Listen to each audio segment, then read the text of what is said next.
જય શ્રી કૃષ્ણ. જય શ્રી કૃષ્ણ. બધો સામાન ગોઠવાઈ ગયો? હા, બસ હજી થોડો બાકી છે. સારું સારું.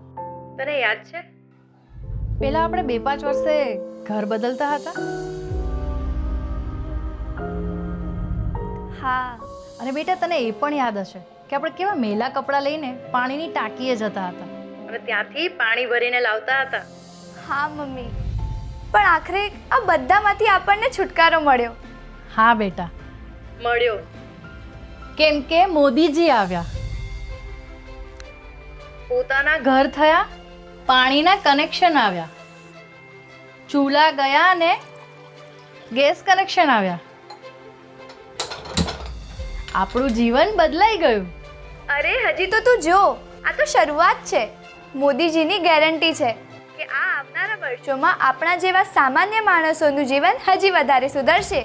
4 કરોડ લોકોને મળ્યું ઘર અને 14 કરોડ ઘરોને મળ્યા નળ.